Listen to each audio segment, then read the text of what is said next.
Put your thinkers on. Welcome to map class, not just any class. Welcome to map class for racist people. Let's get one thing painfully clear real quick. Europe was not originally on top of the maps. Africa is not small. In ancient Egypt, real name Kemet wasn't some mystical riddle that floated out the Mediterranean mist like a damn genie.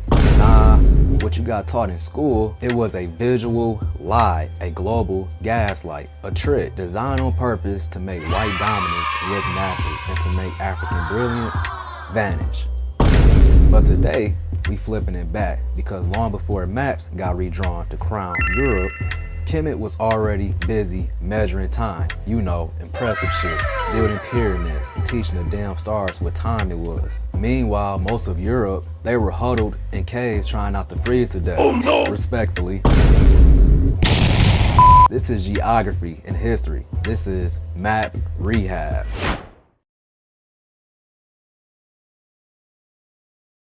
So, first things first, Kemet is the real name of what y'all now call Egypt. And no, it wasn't some European desert Disneyland. Kemet had two parts, Upper Kemet, down south, Lower Kemet, up north. Sounds backwards, right? I know. But it makes perfect sense once you know. The Nile River flows south to north from Ethiopian mountains down to the Mediterranean. So to the people of Kemet, up was south, down was north. They follow nature, not ego.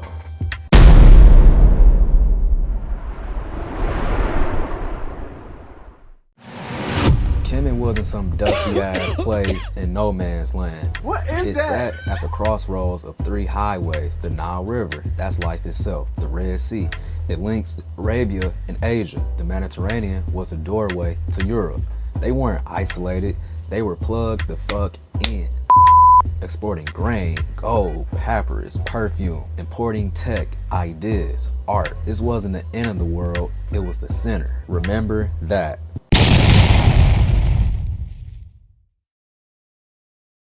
South of Kemet, you had Nubia, modern day Sudan. And listen, Kemet and Nubia weren't neighbors, they were blood. Same gods, same river, same melanated magic. Around 700 BCE, Nubian kings like Pia and Taharka didn't invade Egypt. They restored it, brought it back to its soul. These weren't strangers, they were original cousins, just coming home.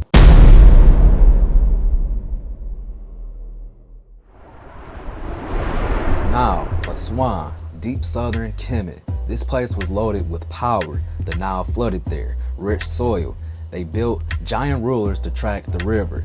Aswan had that red granite for pyramids and obelisks too. Plus, Aswan stayed the supplier into the trade routes, bringing gold, ebony, wisdom up from Africa's heart. In today's term, Aswan was the African wholesaler.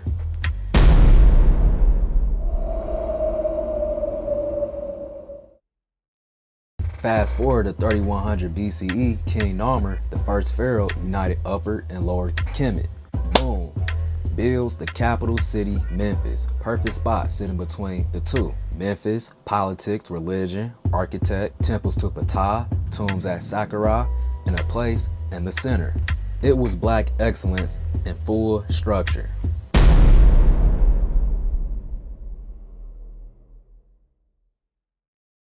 Kemet's government ran from two places. Yes, two places. White House, north. Red House, south. And they weren't just pretty buildings. They ran law, food, economy, order.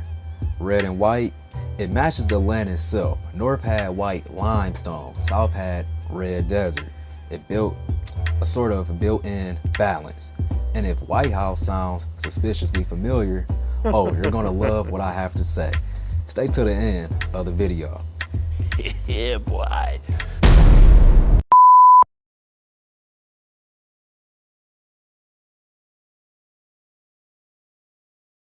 In Kemet, south was up, north was down. Maps face Africa, temples face south.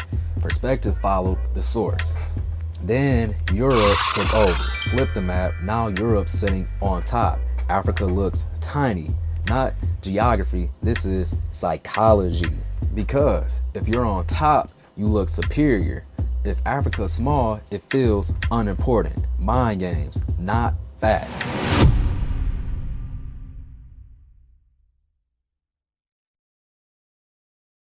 Greek scholars, Pythagoras, Plato, Socrates studied in Egypt, learned math, medicine, and of course, philosophy from African priests. Then ran home, took the knowledge, took the glory, built statues, erased the source. Europe got the genius label. Africa got ghosted. Same playbook ever since. Take it, rename it, act like you made it up.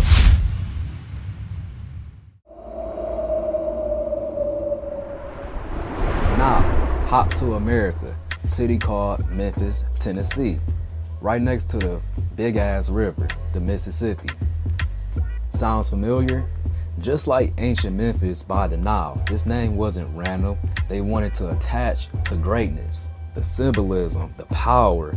But did they say, oh yeah, we naming it after African greatness? Nah, slap the name on it, stealing intellectual property. Same name, different truth.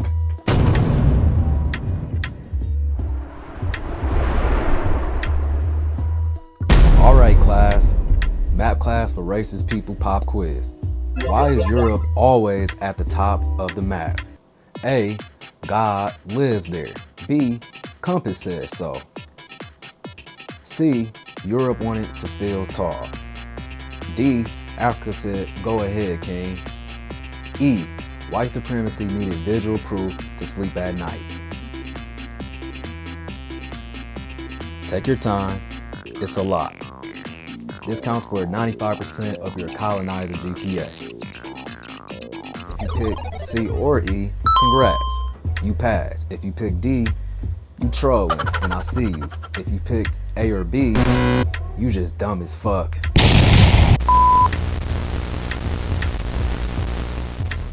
Maps don't just tell you where you are, they tell you who's in charge. For centuries, maps have lied on purpose. But now you know, and once you know, you can't go back.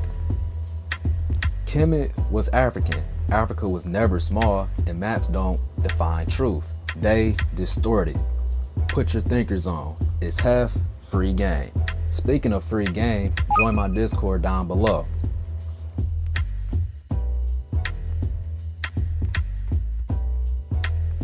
Don't be stuck and dumb forever. Let's learn and grow together. It's Hef.